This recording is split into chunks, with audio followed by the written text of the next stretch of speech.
Let's talk a little bit about what I'm learning today, because it's still pretty fresh in my mind. And it was just an interesting way this came to me in meditation. So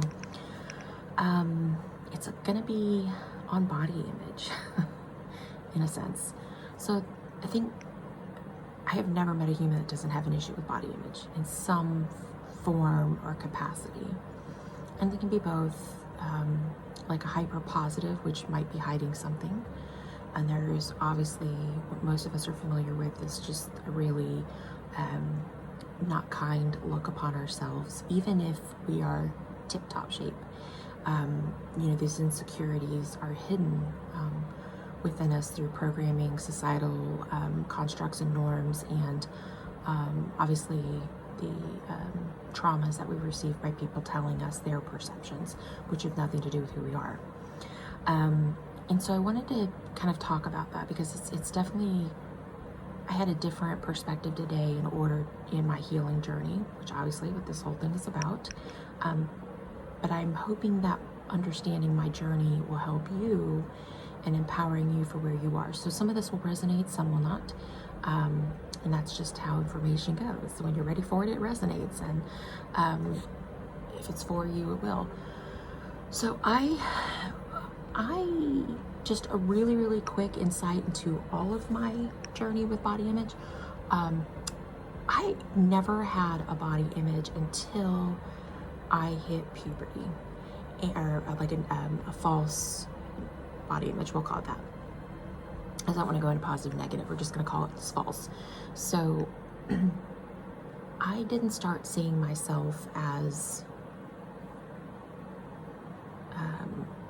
not having beauty or not having a good physical image until I hit puberty. And it had to do with how men were treating me as a 12, 13, 14-year-old. It had to do with then how my peers were treating me. So you had grown men being inappropriate, and then you had peers my age who were just cruel, and then you had the societal media things that were telling young girls a way they needed to be. And then I had layers of family perception on top of that, and programming and their insecurities being projected on me, and then growing up in the church added a separate layer altogether. So it's like a 7-layer dip, but not as tasty. So you've got all of that stuff going on, and so I struggled a little bit with not feeling like, I felt like I could have been better as I went into my teenage years, like later on, but my body image spiraled out of control in after I got married, and I got married super young. I was 18 years old, and through the trauma of that first marriage, of just a lot of things, this is not what that's about, but it led to me having, feeling even more like I wasn't enough. And it didn't matter how amazing and banging my physical body looked, I still wasn't enough for the person I was with.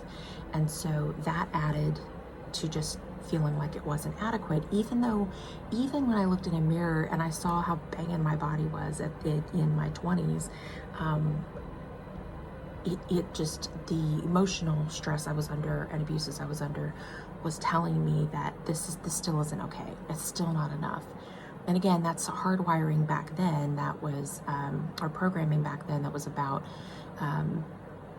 they didn't understand the spiritual. I didn't understand the internal beauty aspects. It was just what I was being fed in societal constructs.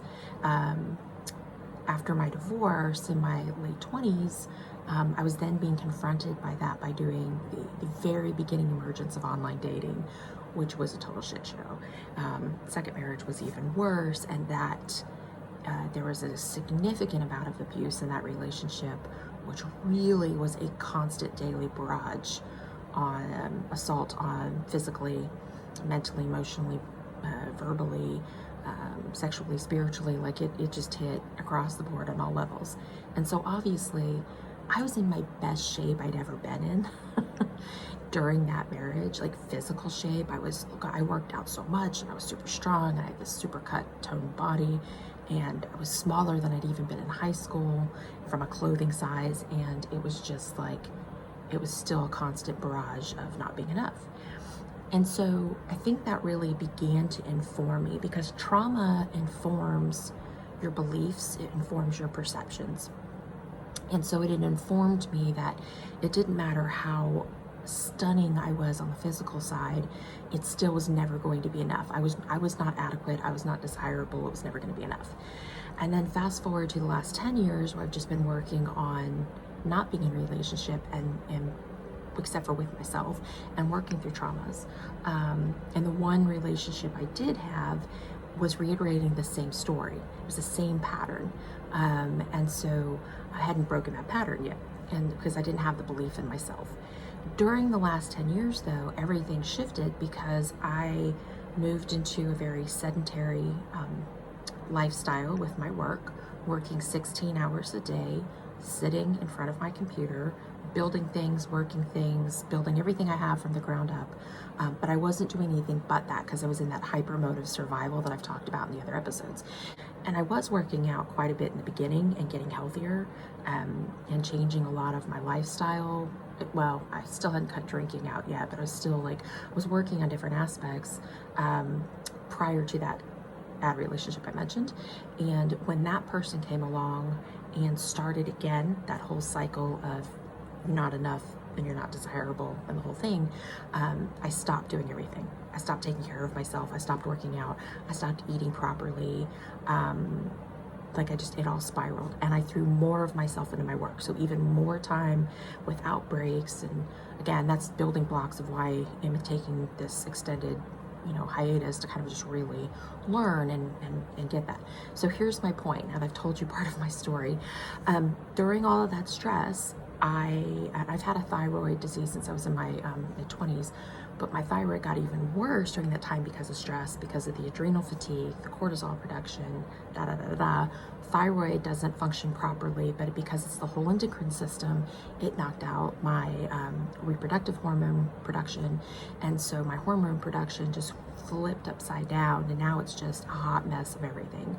Through that process, it sent me into what doctors would call an early menopause. It's called premature ovarian failure from a medical term.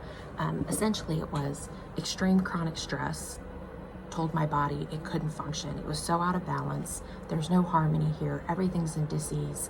And if you think about that, like all of my lower, stuff, and I didn't have a voice, right? So my whole thyroid, this whole chakra is all jacked up.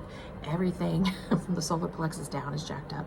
And so, looking back at that now, I can understand. Add in the sedentariness, add in not eating properly, add in not exercising, add in a lot of drinking for a while, and the result was excessive weight gain and uncontrollable. It didn't matter what I was doing. Even when I switched my eating and cut out drinking and everything a couple years ago, nothing shifted. It's like, I've never had a weight gain problem until now, to last, 5 years, 4 or 5 years, I guess at this point. So, going back to where I am today and trying to love myself fully and accept everything that I am, when I started working on self-love and self-acceptance, really digging into the next level, not just getting to a certain place and dealing with the trauma and going, yes, I love who you are, you're all great, I love your quirks. That was part of it, but really, really, really had to dig in and start the deeper rooted issues, and not just telling myself that I did, but I needed to get down to the place I could believe it. And I started with just acknowledging the fact, because I think part of those processes, no matter what challenge or root, shadow piece you're working with, you have to find it, discover it, right? And acknowledge it. You've got to sit with it and acknowledge it, and then you have to honor it. Through honoring it, then we can actually send it light and love and transmute that into a healed place that then doesn't have the disease in it. But my first step in that was just acknowledgement. It was just acknowledging the fact, and I've been doing this for months, trying to wrap my head around the physical form that I'm in and how I can love it as well as I love every part of myself. because when I talk to my guides and seek advice on it, they're just like, nothing's broken. It's just stress. It's not going to solve itself until you've dealt with the stress issue. So this other piece then has been the acknowledgement was just saying, hey, I love this body. She's a warrior. She has gotten me through some stuff. She has given life to 2 amazing humans. She has the battle scars to prove it. She has battle scars to prove a hell of a lot of other things. And she has risen up like the phoenix every time I've been put in the floor, every time I get up. And so I started there. That was my first place of acknowledgement. And then from there, what I did was, this is what happened today. This is the next layer. Because I've been trying to figure out and go, okay, it's a stress issue. I've got to get stress out of my life in order to move into being healthy in all areas and to allow the disease to actually leave my body. Because even if I change eating habits and I'm exercising properly, that's part of it, but it's not the whole solution. And the whole solution for disease to leave my body is to really, I've got to love the other parts. So what happened today in my meditation? And if you're this far advanced or you've skipped ahead, 1, thank you for listening to the story of how we got here. 2, if you've skipped ahead to this point, it's okay too. What I came to today and what I've been working on in my self-Reiki session every day that I've mentioned previously, I've been working on targeting specific areas like my thyroid, all of like my adrenal glands, all of the areas that are responsible for hormone production or cleaning out toxins like my liver, things like that, right? So I've been very, very focused on very, very targeted areas. And I've been doing that to parts of my body as well, talking to the fat and being like, all right, it's time to go. You're not needed anymore. But what they showed me today, I think has definitely been a very critical part for me personally in making this change. So, you know, getting rid of the stress is one part of it. The food changes is one part. Like all these other places are they're all parts of a puzzle, are parts of the algorithm to make the thing work, okay? But I hadn't been sending love to it. If you understand how transmutation or alchemy works, related to healing processes, related to energy, is you take one energy and you change it to another energy. You're shifting the vibration of a thing. And these shadow parts, these parts that are darker energies, the parts that we've often labeled as negative energies or low vibrational energies, they all serve purpose, right? All of the energy serves a purpose. But if I want to heal that place, I have to transmute and alchemize it from this painful place of dis-ease to put divine love in it in order for it to transmute and alchemize into what it's supposed to be. And so what they had me doing today was really focusing on sending love. So I've acknowledged it, I've been acknowledging it, but I never stepped past acknowledgement. I was just like, it's still on for the ride. So the honoring and transmutation process is what I started today, which was literally putting my hands on all of those places and saying thank you. Thank you for the job that you have done up until now. Thank you for protecting me. Because see, I allowed weight gain and other unhealthy habits to exist in order to create a protective wall around me as well.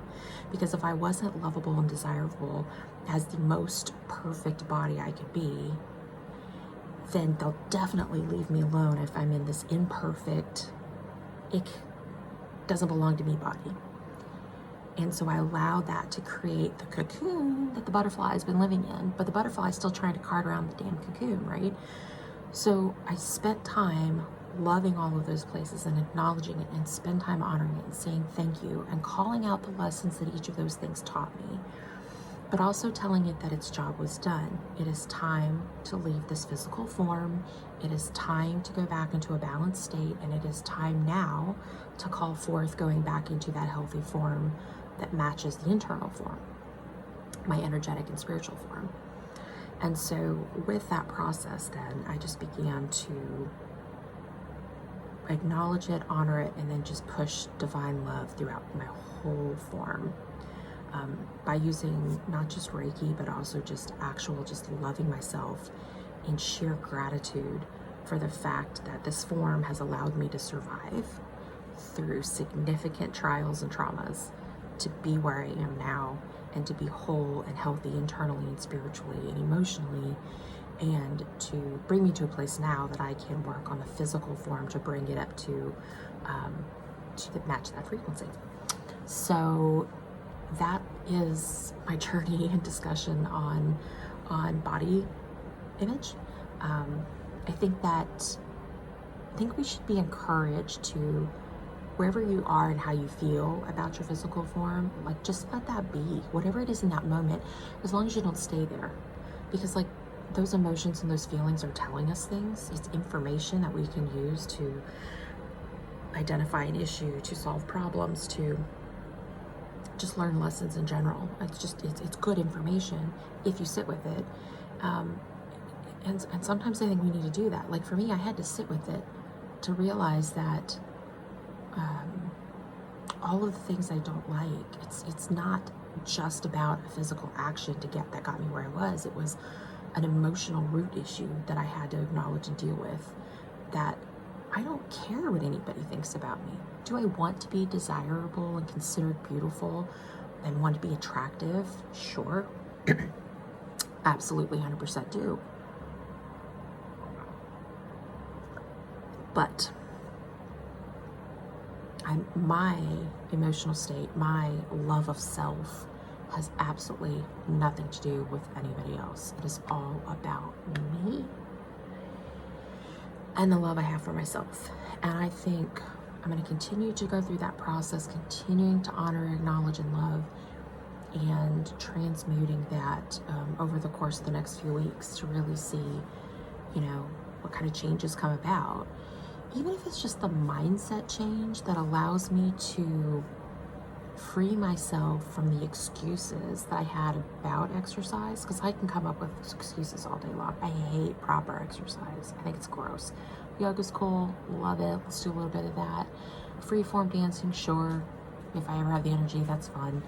But going on hikes, being outdoor in nature, those are the things I love for exercise and movement. But I still just make excuses all day long. So even if nothing else but shifting the mindset to the freedom of, you can now do this, and then I'm happy about that. So I would love to know if any of this resonated with you. Just comment below, let me know. Like it, just acknowledge it in some way would be great. But I'd also like to know what else you've learned. Have you found other things in loving yourself that help you remove the disease even faster, or to any kind of shift that you found with that? So go ahead and share. I think it's helpful for all of us to hear relatable stories that one, shows we're not alone, that we all go through this no matter what. And I'm looking forward to it. It's gonna be an interesting ride. See you guys tomorrow.